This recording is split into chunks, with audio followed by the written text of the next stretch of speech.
es un área que tiene un avance reciente. Los últimos 25, 30 años ha tenido muchísimos cambios en cuanto al tipo de moléculas que se están utilizando desde que logramos hacer la clonación de la eritropoyetina como hormona y logramos clonarla para utilizarla como terapia en los pacientes que padecían anemia. Entonces, sí, no tengo ningún conflicto de intereses en esta revisión libre de la literatura. Cuando ponía esto, pensé que sí hay algo de intereses. Mi interés era estar aquí nuevamente con ustedes, reunirnos, aprender de todo lo que ustedes traen. Mi interés era compartir espacios distintos y crear muy bonitos e inolvidables recuerdos. Entonces, por eso me paré por acá.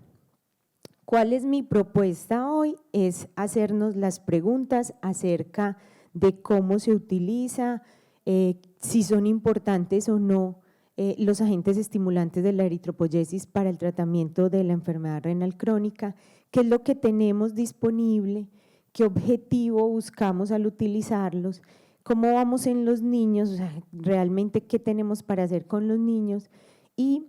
cositas que no podemos olvidar, que les voy a dejar al final. Entonces, yo creo que acerca de la importancia, obviamente sobran razones, revisiones, está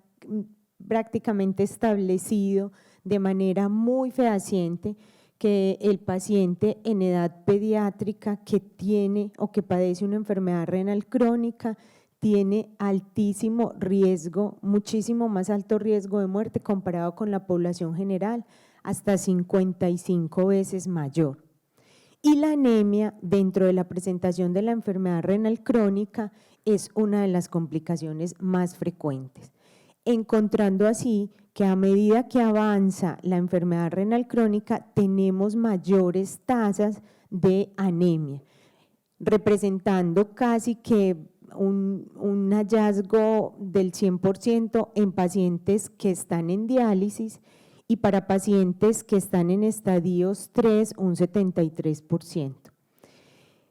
Los estudios, todas las revisiones que se hacen claramente establecen que la anemia aumenta la morbimortalidad de los pacientes, pero además, y eso es muy importante en lo que tiene que ver con la prevención que queremos hacer en el paciente pediátrico, acelera el desarrollo de la enfermedad renal. Entonces, todos los pacientes pediátricos que cursan en su enfermedad renal, que tienen una afectación renal, pero que aparte los tenemos anémicos, van a tener una progresión más rápida y van a tener una llegada a diálisis mucho más temprana con toda la morbilidad que eso acarrea. Por tanto, se establece que dentro de las razones o los hallazgos, pues o como los factores que se han encontrado asociados a la anemia, tenemos tres muy importantes. Uno, la deficiencia de eritropoyetina endógena, y es ahí donde entran a jugar un papel importante estos agentes estimulantes de la eritropoyesis como parte del tratamiento. La deficiencia absoluta, pero también funcional y que es muy importante dentro del manejo de la anemia en los pacientes renales, del hierro, y el componente inflamatorio con una de las moléculas o sustancias que más se ha estudiado acerca de el persistente estado de inflamación en el paciente renal, que es la hepcidina. ¿Qué cosas, qué factores que son muy importantes se han encontrado que cambian dentro del proceso de la enfermedad renal crónica y la vida de los pacientes con enfermedad crónica cuando hacemos un adecuado manejo de la anemia? Entonces, se encuentra en todos los estudios que se mejora la tolerancia al ejercicio, mejora, y para nosotros es muy importante que vemos pacientes pediátricos, mejora el crecimiento de los pacientes, son pacientes que cuando están corregidos sus niveles de hemoglobina logran un mejor crecimiento, mejora la hemostasia, disminuyen, que se encuentra descrito de manera importante trastornos del sueño en los pacientes pediátricos, Además, el deterioro cardiovascular, que finalmente es la principal causa de muerte en el paciente renal crónico. Y para nosotros el funcionamiento cognitivo, que es extremadamente importante, y los niños anémicos y con enfermedad renal crónica alcancen una función cognitiva adecuada y disminuye riesgos de sensibilización, y en esto creo que es uno de los puntos a sensibilizarnos todos, y es que cuando hacemos un adecuado tratamiento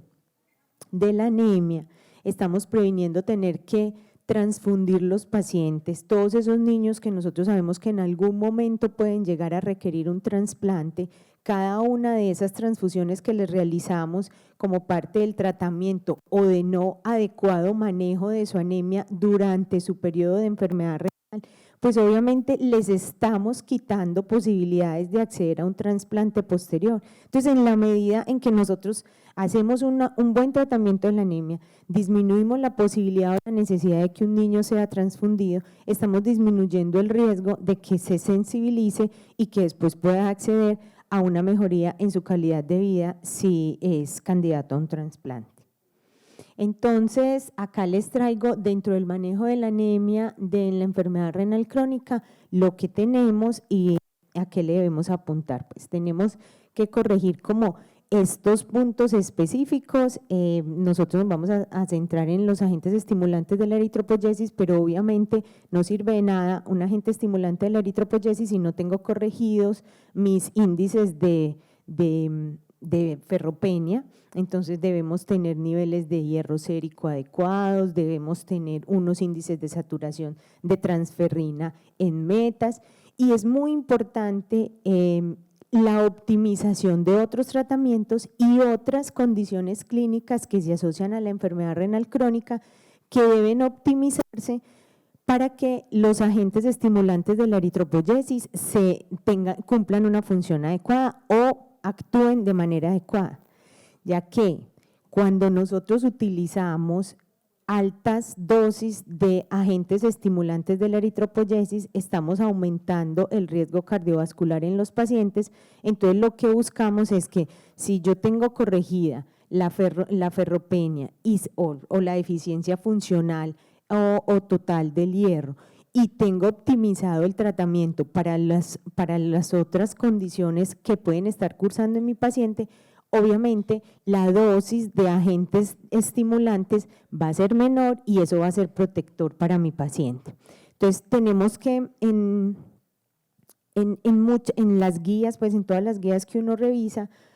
casi todas están estandarizadas con unos valores específicos de hemoglobina como para empezar el tratamiento, pero quería traerles estas tablitas porque en el paciente pediátrico muchas veces no es tan fácil, y la guía CADIGO para la porción pediátrica nos establece que debemos empezar tratamiento para la anemia cuando los pacientes están por debajo del percentil 5 de las metas de hemoglobina para la presión, y nosotros tenemos esa condición en casi todas las áreas de la pediatría, y es que a medida que cambiamos de edad, pues cambiamos valores y tenemos que establecer claramente cuál va a ser la meta a la que queremos llegar para evitar complicaciones. Entonces acá les voy a hablar algo de la superprotagonista de este tema, que es la eritropoyetina. La eritropoyetina es una hormona tipo glicoproteína y hace parte filogenéticamente de la familia de las citocinas. Su nombre se deriva del griego eritros, poeín. Eritros es rojo y poeín es hacer, porque se evidenció que su función estaba sobre los receptores de las células progenitoras de los eritrocitos, y lo que hacía era aumentar la masa de glóbulos rojos circulantes. A nivel fetal, el mayor productor es el hígado, pero cuando ya estamos en vida extrauterina, el riñón pues toma toda la delantera en su producción, principalmente a nivel de las células intercalares peritubulares, intersticiales peritubulares, y algo muy importante que hace parte de todo lo que tiene que ver con el desarrollo de las más recientes moléculas estimulantes de la eritropoyesis, es que responden a hipoxia tisular. Entonces, en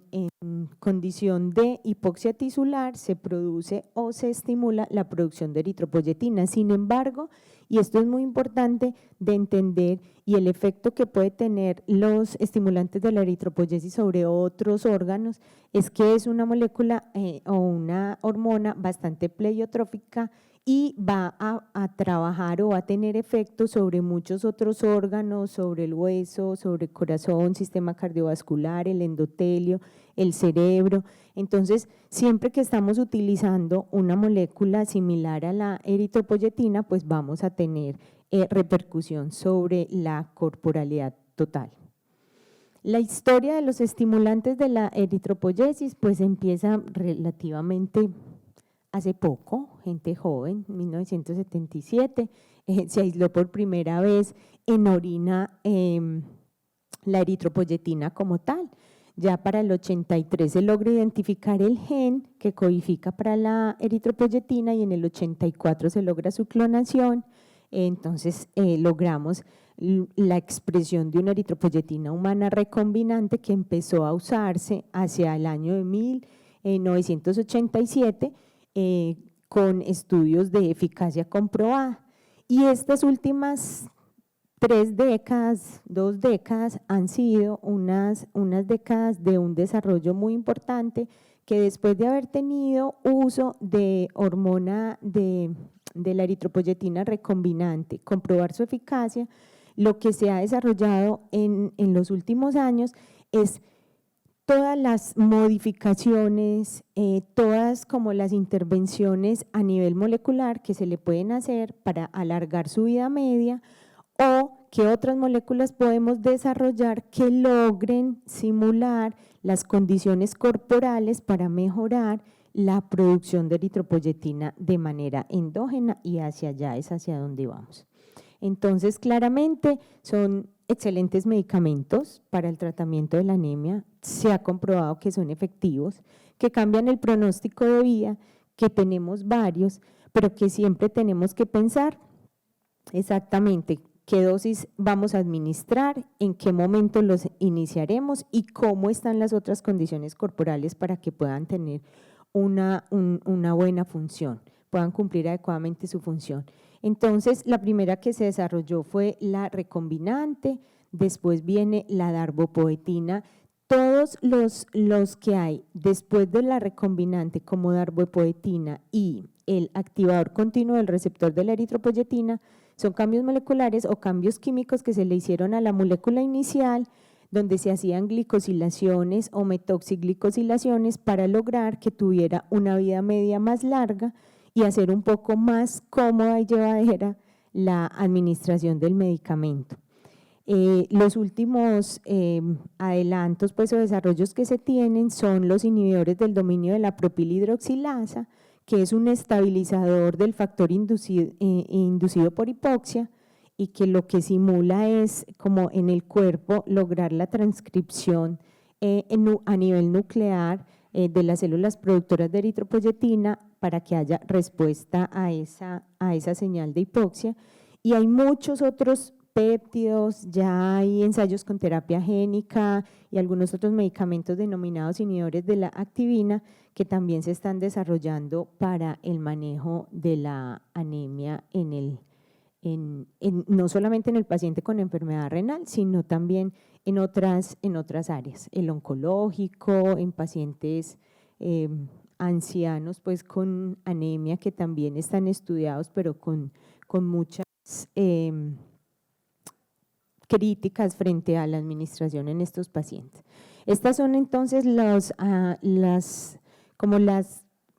variaciones que le hemos hecho a la eritropoyetina. Entonces obtuvimos una eritropoyetina recombinante, las primeras que utilizamos fueron las epoetinas que fueron alfa, beta, delta, todas tienen una estructura igual a la eritropoyetina humana y dentro de las características es que su administración es más frecuente de lo que se logra con las otras eritropoyetinas como la darbepoetina, que fue la siguiente a desarrollarse, que está hiperglicosilada, que conocemos pues dentro de nuestro medio como el aranés y que tiene asociado moléculas de ácido siálico, lo que le otorga una mayor vida media y tiene un metabolismo hepático. Por eso es muy importante cuando estamos utilizando este tipo de moléculas tener un control o una evaluación juiciosa de la parte hepática, porque tiene metabolismo a este nivel y puede causar alteraciones a este nivel. De hecho, muchos de los estudios de los estimulantes de la eritropoyesis, cuando uno revisa las moléculas, pues como que están en estudio, salen o son prohibidas o descontinuadas por los entes auditores por alteraciones a nivel hepático, hepatitis fulminante, y tiene que ver con el metabolismo que se hace a este nivel. Y la metoxipolietilenglicolepoetina beta, conocemos como los SERA o los activadores continuos del receptor de la eritropoyetina, que en nuestro medio pues conocemos como MIRCERA. Lo que se ha encontrado realmente es que lo que cambia al adicionar estas moléculas es el tiempo de vida media, y eso hace que pues las podamos utilizar con unos tiempos de administración diferentes. ¿Qué nos dicen entonces las guías frente a cuándo utilizar los agentes estimulantes de la eritropoyesis en un paciente con enfermedad renal? Entonces, la guía CADIGO en 2012 nos dice que en el paciente que no esté en diálisis, que tenga niveles menores de 10 gramos por decilitro de hemoglobina, debería pues hacerse toda la corrección de sus niveles de hierro y empezarse un estimulante de la eritropoyesis si no se logra la meta. Los pacientes que ya están en diálisis, valores entre 9 y 10, y tener un objetivo de hemoglobina de 10 a 11. Lo que sí dicen todas las revisiones y lo que se ha evidenciado en los estudios es que cuando tenemos valores por encima de 13 gramos por decilitro, lo que se aumenta es el riesgo de eventos cardiovasculares, enfermedad cerebrovascular, y no se debería pues como buscar valores más altos de este. La guía europea dice que la concentración de hemoglobina por debajo de 10 en cualquier paciente con enfermedad renal crónica daría indicación para inicio de agentes estimulantes de la eritropoyesis, y ellos recomiendan no superar los 12 gramos por decilitro. En las NICE recomiendan individualizar los objetivos, teniendo en cuenta también no solo los niveles, sino la opinión de los pacientes, los síntomas, qué comorbilidades tiene. Yo creo que esta es como la que nos invita a empezar a clasificar adecuadamente el paciente para poder establecer objetivos específicos en cada uno de ellos, porque realmente pues es como el faltante que tienen todas las guías, que nos generalizan un valor de hemoglobina, pero no es lo mismo una hemoglobina de 10 en un paciente de determinada edad o con una cardiopatía o con una insuficiencia cardíaca, o el que es diabético, a una hemoglobina de 10 en un paciente que no tiene esas comorbilidades. Lo otro, y que es un punto pues como a discutir y que actualmente es uno de los aspectos más importantes, es no escalar de forma indefinida las dosis de agentes estimulantes de la eritropoyesis si no se consiguen los objetivos pues, terapéuticos que se establecieron, por el riesgo que tienen las dosis altas. Y esto era lo que les decía, ninguna de las guías aporta resultados de estudios con objetivos específicos de acuerdo a cada perfil del paciente. Les traje esta pues porque aquí en este artículo del American Journal of Kidney Disease lo que hay es como una parte, pues les traje la parte de lo que dice para el paciente pediátrico en cuanto al inicio de la terapia con agentes estimulantes de la eritropoyesis. Debe ser iniciado de manera individual, incluir siempre y pensar siempre en los beneficios potenciales versus el daño que se pueda causar. Entonces, individualizar la terapia para el paciente pediátrico y escoger, acá nos dan tasas entre 11 y 12 gramos por decilitro como meta para el tratamiento. Entonces, este es un cuadrito, pues que eso lo encuentran facilito en cualquier lado, cuáles son las dosis que tenemos, muy importante, sobre todo en el paciente menor, los pacientes menores de 2 años que pueden necesitar dosis un poco más altas y que se ha atribuido a que probablemente las células rojas inmaduras con menores receptores en su superficie para la eritropoyetina hacen que necesiten unas dosis más altas. Estas son la equivalencia que tenemos, sobre todo cuando pretendemos pasar de una eritropoyetina recombinante a darbepoetina, que casi siempre lo hacemos basados en la dosis previa que tiene cuando tomamos pues como la decisión del paso. Definitivamente, si no se alcanza la meta, la idea es aumentar lentamente la dosis entre un 25 y un 50%, y si la hemoglobina es mayor de 12, disminuir la dosis un 25%. Esas son como las indicaciones que se dan, pero obviamente nosotros lo debemos mirar de acuerdo a la edad de cada uno de nuestros pacientes. Y esto es algo bien importante que quiero resaltar. Es un término que se ha acuñado pues como para hacer parte de todos los estudios y el seguimiento, que es hiporrespuesta a la eritropoyetina. Entonces, aunque no es un término con definición universal, se considera que hay hiporrespuesta a la eritropoyetina cuando no logramos la concentración de hemoglobina objetivo, y la hiporrespuesta a la eritropoyetina se ha establecido como una asociación que aumenta la mortalidad y la tasa de eventos cardiovasculares en los pacientes que están bajo este tratamiento. Entonces, existe un índice de resistencia que pues estamos como invitados a irlo probando en los pacientes, porque algunas veces las guías nos establecen por dosis de unidades internacionales por kilo por semana como índices de hiporrespuesta a la eritropoyetina. Pero hay otra que nos habla de las unidades internacionales sobre los kilogramos de peso semana, sobre la concentración de hemoglobina que logramos o que tenemos en ese momento, y que cuando hablamos de valores entre 25 y 30 estamos hablando de hiporrespuesta. Entonces les traje aquí un ejemplo de un niño de 20 kilos, que son muchos de los nuestros entre 6 y 7 años, que no pesan pues lo que quisiéramos, pero más o menos eso es. Si estamos recibiendo 2.000 unidades 3 veces por semana y la hemoglobina es de 10, miren que este paciente ya tiene un índice de hiporrespuesta, o sea, son dosis bastante altas de eritropoyetina. Entonces, pensar siempre que tengamos este tipo de hallazgo, que debemos ser extremadamente cautelosos en buscar estas otras condiciones que pueden estar asociadas, deficiencia de algunas vitaminas, ácido fólico, vitamina B12, cómo es el estado nutricional del paciente, el hiperparatiroidismo, la inflamación, la uremia, cuando estamos un paciente que no está bien dializado, el hipotiroidismo, el hiperesplenismo, obviamente revisar cómo están los índices de ferropenia, o tratar de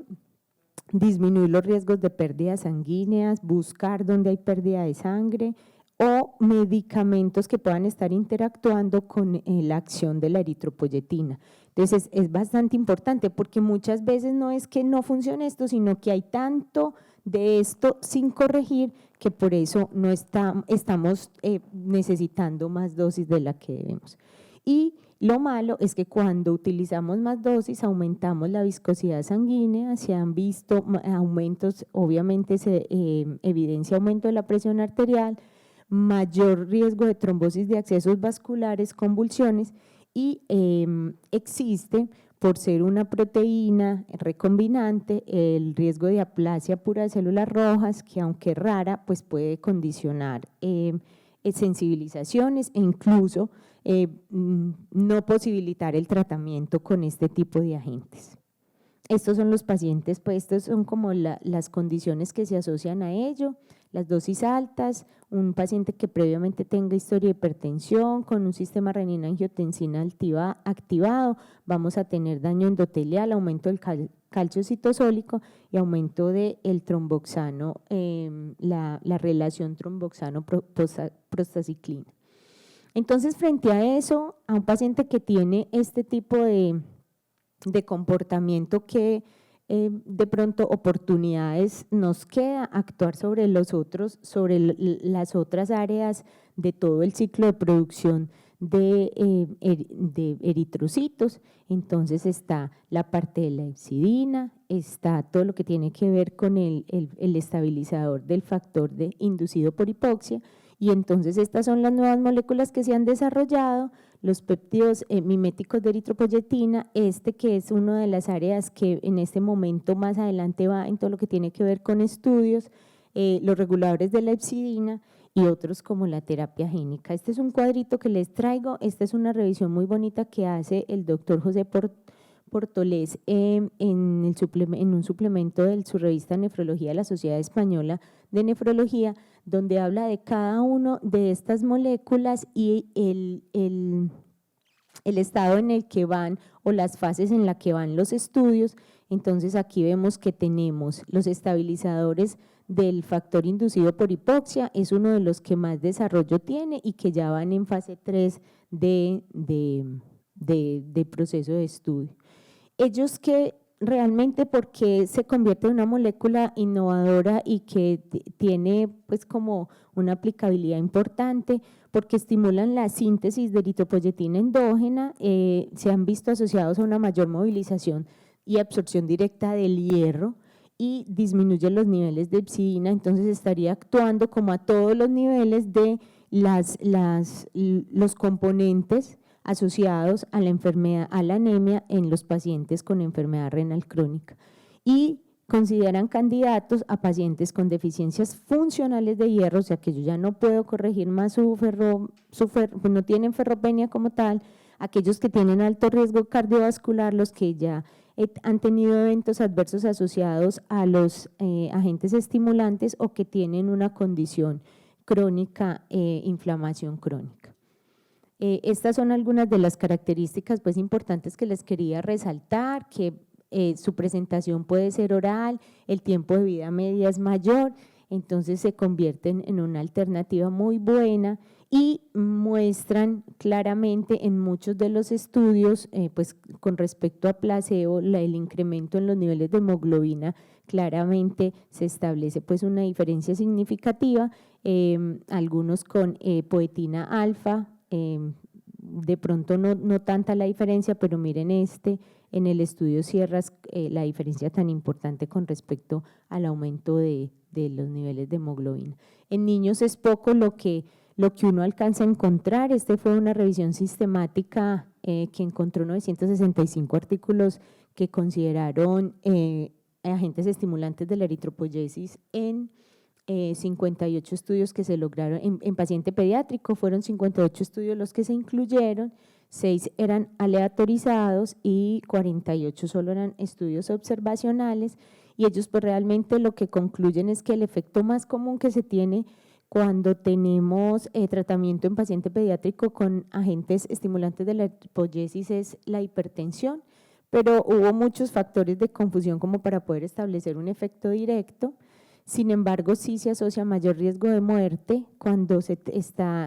encuentran los pacientes con dosis altas de este medicamento. Todas las presentaciones fueron eficaces, pero hay que individualizar el tratamiento y se proponen pues obviamente también para los niños tratamientos alternativos. Y este es nuestro sentido. Jesús me autorizó a mostrar su foto, les quería compartir esto porque fue uno de los casos recientes para no olvidar lo demás. Él es un paciente con una anemia normo, macrocítica severa, tuvo requerimiento de transfusión sanguínea en enero y en marzo de este año, llegó con niveles de hemoglobina de 5,7 y esta es su historia, es un niño de 9 añitos, tiene una enfermedad renal crónica secundaria, una displasia renal bilateral congénita y fue trasplantado el 15 de agosto de 2017 por nuestro grupo. Tuvo un rechazo en diciembre,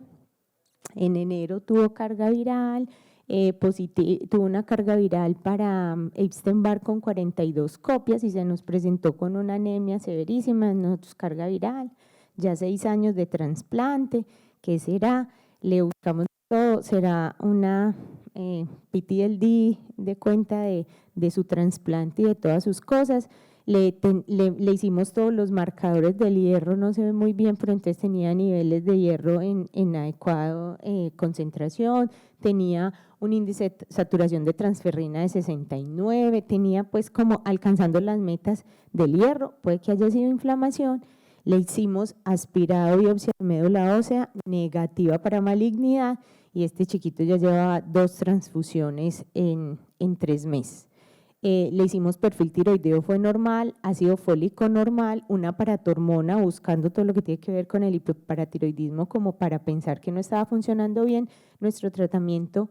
para la anemia, una homocisteína que fue normal y dentro de los estudios encontramos que la vitamina B12 tenía un valor de 216, que es realmente bajo para la edad pues, y para las metas que buscamos. Eso fue lo único que encontramos, empezamos suplementación con vitamina B12 en marzo de 2023, en abril ya tenía una hemoglobina de 11 sin hacer cambios ni en hierro ni en eritropoyetina, solamente se le administró vitamina B12 intramuscular, un poquito